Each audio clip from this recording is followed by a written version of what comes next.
BPM, élection régionale 2015. Bonjour à tous, bonjour à toutes. Aujourd'hui, je reçois monsieur Aurélien Véron pour la liste aux urnes citoyens. Monsieur Véron, bonjour. Bonjour.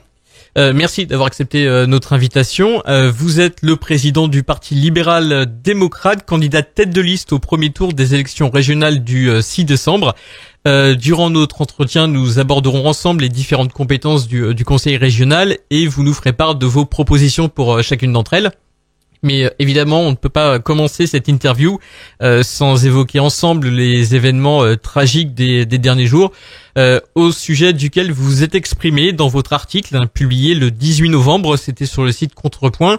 Vous écrivez, je cite, « Nous devons absolument rester fermes sur nos valeurs et montrer au monde qu'aucun acte de terrorisme n'ébranlera les valeurs de liberté et d'égalité qui ont façonné la France. » Et vous ajoutez, « Nous ne pouvons accepter les mesures d'exception qui renforcent les pouvoirs d'intrusion et de sanctions d'administration qui n'en ont ni les compétences ni la légitimité. » Expliquez-nous un peu ce que vous avez voulu développer. Vendredi soir, la France a compris qu'elle était en guerre. Quand nous sommes rentrés sur le territoire syrien en 2012 par des bombardements, nous imaginions que nous pouvions impunément comme ça intervenir dans un pays étranger sans rétorsion. Aujourd'hui, nous savons que ça a un prix, que quand nous bombardons un pays étranger, cette ingérence peut se retourner contre nous. La conséquence, c'est toujours l'appel à plus de mesures liberticides au nom de notre sécurité. Le slogan des partis, des grands partis, c'est la première des sécurités, c'est la première des libertés, c'est la sécurité. Et moi, je leur retourne l'argument exactement inverse.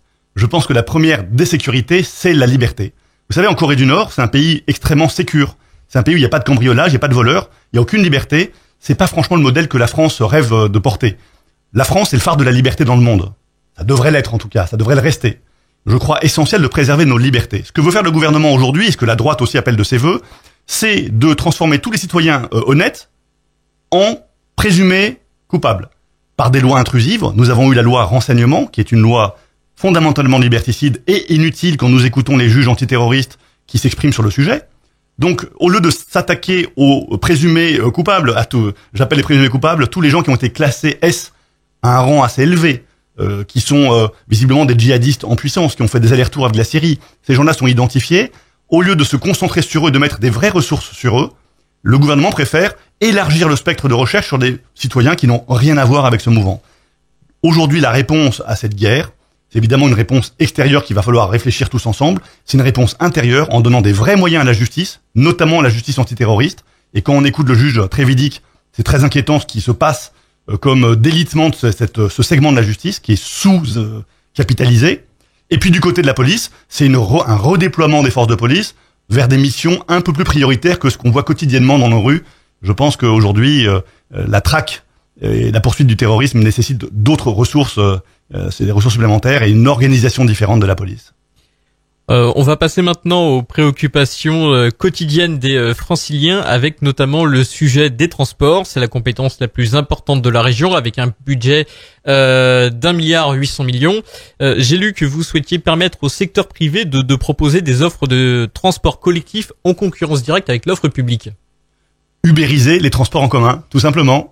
C'est-à-dire que nous assistons aujourd'hui à une vraie crise du transport. Hein. Les franciliens passent presque 1h30 par jour dans les transports en commun. Ces transports en commun sont délabrés, ils ne sont absolument pas fiables. La sécurité dans les transports recule, les agressions se multiplient, on le voit tous les jours. La réponse, c'est évidemment d'investir, et je crois que tout le monde est d'accord, tous les mouvements sont d'accord pour investir dans les transports publics, pour les rénover, pour les mettre en état, voire même les prolonger.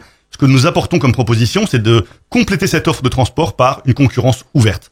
Toutes les compagnies qui pourront être éventuellement la RATP ou la SNCF, qui, je le rappelle, à l'étranger, sont très compétitifs parce qu'ils sont sur tous les appels d'offres des marchés concurrentiels des transports.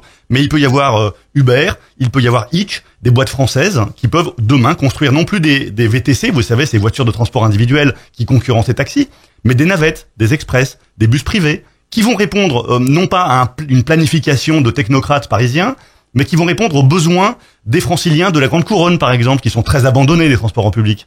Donc cette idée de concurrence, c'est de dire, vous n'êtes plus un usager, vous êtes un client. Et les entreprises privées, elles, ce qui les intéresse, c'est pas les grands plans à 15 ans. Ce qui les intéresse, c'est le client, c'est-à-dire vous et nous. Et justement, vous souhaitez aussi faire peser davantage sur l'usager le coût du transport. Non, revenir à une participation du client, en l'occurrence, plus juste.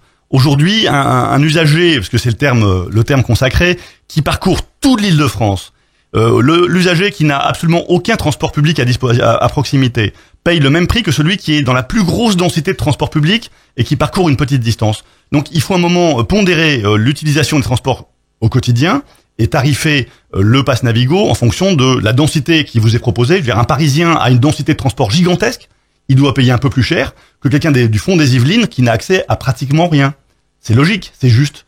Et puis celui qui fait seulement tous les jours 5 km avec 3 stations de RER ou 5 stations de bus doit payer moins cher que celui qui traverse toute l'Île-de-France. Donc cette logique-là, cette pondération du prix, très subventionnée, il faut garder la subvention, on va pas la faire disparaître, mais cette pondération du prix, elle me paraît plus équitable qu'un pass Navigo unique qui fait payer quelqu'un qui est à Paris aussi cher que quelqu'un qui est au fond des Yvelines ou au fond de la Seine-et-Marne et qui n'a pratiquement aucun transport public à proximité.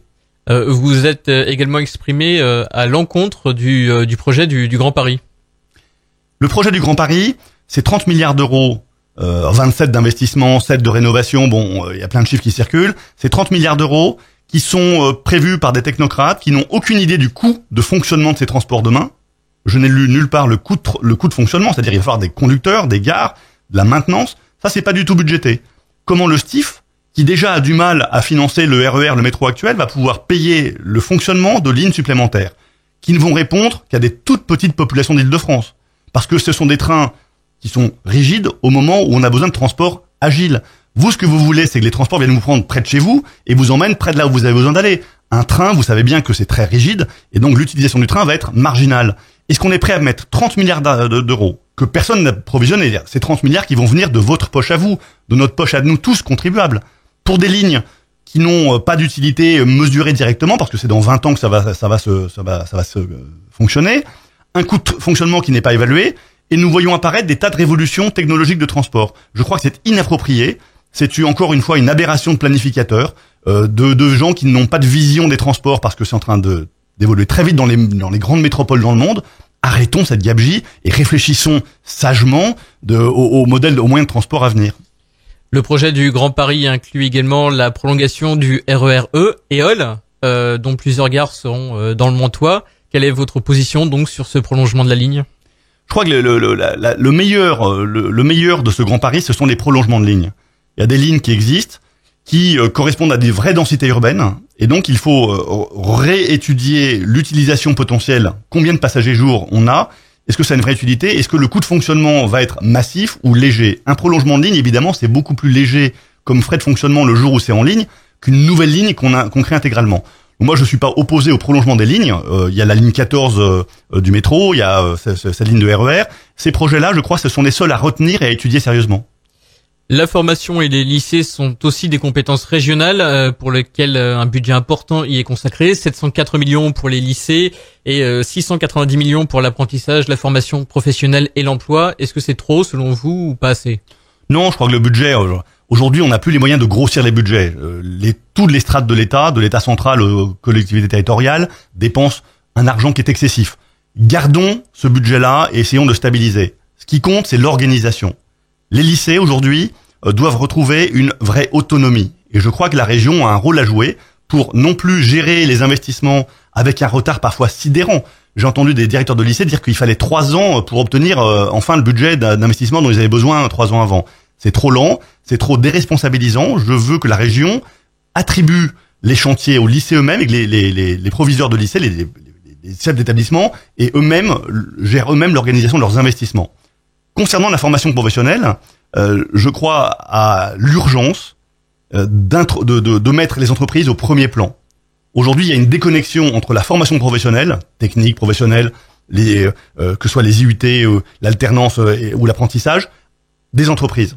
Or, les entreprises financent une partie de ces formations. Ce sont à la fin les entreprises qui embauchent ces jeunes qui sont formés, voire des moins jeunes, parce que la formation peut concerner beaucoup de personnes qui sont en difficulté ou qui ont besoin de se reconvertir. C'est quand même important de savoir se reconvertir au cours d'une carrière. Les entrepreneurs sont les mieux placés pour connaître les besoins. Et je crois aujourd'hui que la région s'est beaucoup technocratisée, bureaucratisée. Il faut la remettre au service de ceux qui font de l'emploi. Et ceux qui font de l'emploi, c'est pas la région, ce sont les entreprises. C'est eux les employeurs. Et enfin, pour terminer, parlons de l'économie. Quelles sont vos propositions pour la stimuler et favoriser l'économie locale? L'économie locale, elle souffre de nombreuses tares qui sont nationales. On parle du code du travail en ce moment, c'est à la mode. On fait un constat, évidemment, on ne tire aucune conclusion sérieuse. Mais le constat est fait. Les charges sociales, le modèle social dans son ensemble, des réglementations. Regardez les restaurants qui vous racontent à longueur de journée la complexité de changer ou d'investir dans les outils de cuisine, par exemple, parce que les réglementations, les hôtes, etc., rendent l'investissement insupportable. Aujourd'hui, nous mourons de ces réglementations. La région n'y peut pas grand-chose. Ce que peut faire la région, c'est de mettre autour d'une table des acteurs qui sont la croissance de demain. C'est-à-dire que la région, aujourd'hui, le conseil régional, ne peut plus être un bâtisseur comme il prétendait l'être autrefois. D'abord parce que les élus ne sont pas des entrepreneurs. Les élus sont souvent des apparatchiks qui vivent de la politique, qui n'ont pas de connaissance de l'entreprise. Ce sont aujourd'hui plus des entremetteurs. Et je pense qu'il faut refonder la région d'Île-de-France, et non pas la réparer d'ailleurs, il faut la transformer, la refonder sur un modèle d'un conseil régional qui est entremetteur, qui met autour d'une table des ingénieurs, des chercheurs. Dans les Yvelines, vous avez 8000 chercheurs. Vous avez des pôles d'excellence de la recherche. Le problème, c'est que ces chercheurs ne parlent pas aux ingénieurs, ne parlent pas aux entreprises et ne parlent pas aux investisseurs. Le rôle de la région, c'est plus de bâtir, c'est plus de construire, c'est plus de dépenser de l'argent des autres. C'est de dire, les gars, mettez-vous autour de la table et ensemble, déposez vos brevets. Ensemble, trouvez de l'argent et investissez. Ensemble, faites-en un modèle économique. Que cette recherche fondamentale qui fait la force de la France, on la transforme en recherche économique, en croissance économique et puis en emploi. Et là, la région a un rôle à jouer. On l'a vu dans d'autres régions, donc ça peut se faire en Île-de-France. C'est donc d'être cette espèce de transformateur qui fertilise les talents croisés de plein d'acteurs qui aujourd'hui ne se parlent pas. La croissance, elle viendra de là, elle viendra de l'innovation et de la recherche. Monsieur Véron, merci d'avoir accepté notre invitation. Votre journal sera rediffusé à 8h30, midi, 13h et 18h. Et demain, nous recevrons Céline Julier pour la liste Debout la France et Mohamed Kamli pour la liste Union Citoyenne.